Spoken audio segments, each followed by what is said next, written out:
ये कहना चाहता हूँ, जहाँ जहाँ कारीगर काम करते हैं, कारीगर बहुत परेशान होता है। चाहे माल भले ही कहीं पर फटे, कहीं पर गंदा हो, चाहे वो कांच पे फटे, चाहे वो प्रेस पे फटे, चाहे वो बासिंग पे फटे, चाहे वो एम्ब्रॉयडरी पे फटे, मगर नाम किसका आता है? कारीगर का।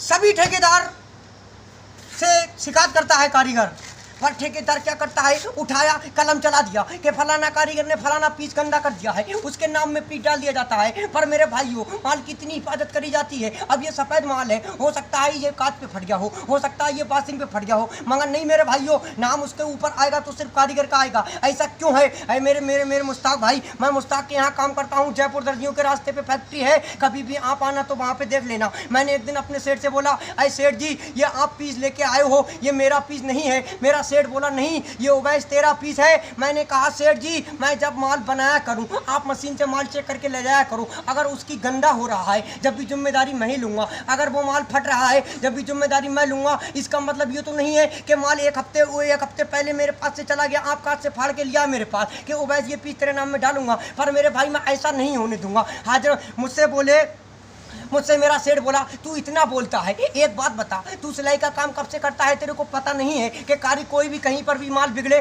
कारीगर की जिम्मेदारी होती है। मैंने कह दिया, अरे मुश्ताक भाई, अगर कारीगर की जिम्मेदारी यहाँ तक की है, तो कारीगर की जिम्मेदारी ये भी हो सकती है कि जब तक बच्चा पीस पहन के फाड़ ना ले, जब भी ये भी जिम्मेदारी कारीगर की होना चाहिए। अब ये देखिए मेरे भाइयों, ये सफ़ेद माल बना रहा हूँ मैं, इसकी जिम्मेदारी मेरी अब खत्म हो गई बिल्कुल। ये देखो, बिल्कुल मैंने VIP करके माल बनाया है। अब मैं इसकी गड्डी बना रहा हूं। अब ये मेरे पास से माल प्रेस जा रहा है। अब मुझको पता नहीं है कि ये माल प्रेस पे गंदा होगा, या कांच पे गंदा होगा, या एम्ब्रॉयडरी पे गंदा होगा, पर नहीं, उसकी जिम्मेदारी मुझको लेना पड़ेगी। हालांकि तक कि मैंने एक दिन ये भी कह दिया था कि जब तक ये पीस फट नहीं जाए, जब तक कस्टमर से इस पे मेरी चिट लगा के कह देना, कस्टमर से कह देना कि ये पीस फट जाए तो फिर दोबारा उवैस करने लाना। ऐसा नहीं है मुश्ताक भाई, आपसे मैं 50 बार बोल चुका हूँ, आपने वही रेट आज तक रखा है। हम 700 किलोमीटर दूर आके यहाँ पड़े हैं, हम कहाँ के रहने वाले हैं, हम जिला पीलीभीत से आए हैं। आपको पता है, अगर हम इस माल को जरा थोड़ा स्पीड से नहीं बनाएंगे तो हमारे इसमें खाने खर्चे का पैसा नहीं निकलेगा। अरे मुश्ताक भाई, इतना तो आपको भी होना चाहिए कि रोटी अब से 3 साल पहले 4 रुपए की थी।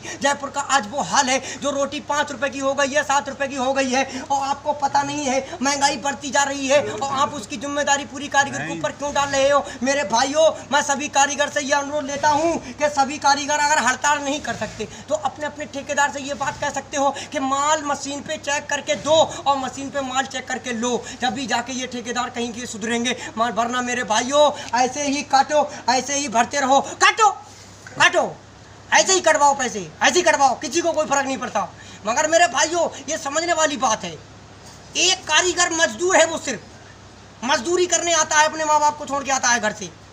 अगर उसको महीने में 15-16 हज़ार रुपये नहीं बचेंगे तो वो प्रदेश में क्या काम करेगा? अरे 200-250 रुपये तो वो घर में भी कमा सकता है। मगर नहीं मेरे भाइयों, इन ठेकेदारों से अनुरोध है, सभी ठेकेदार भाई और कारीगर भाई मेरी बात सुनते हो तो मेरी वीडियो को लाइक करना, और इसको आगे से ज़्यादा फैलाएं, ताकि हर कारीगर तक मेरी वीडियो पहुँचे। और भी किसी भी कारीगर का पैसा नहीं कटना चाहिए। कारीगर की सिर्फ जिम्मेदारी मशीन की होती है, वो मशीन से माल चेक करके ले, अपना हेल्पर भेजे, माल चेक करके ले जाए, माल चेक करके यहाँ पे माल दे जाए, बस बात खत्म। अब आप सोचो कि जब तक कस्टमर पीस पहन के फाड़ ना ले, जब तक की जिम्मेदारी है, तो मुश्ताक भाई साहब, आपसे हाथ इतने जोड़ते हैं, मैं आपसे हाथ इतने जोड़ रहा हूँ, मेरा हिसाब कर दीजिएगा, मुझे घर भेज दीजिएगा। मुझे ऐसी जगह काम नहीं करना है कि जहाँ पर आए दिन अल्टर।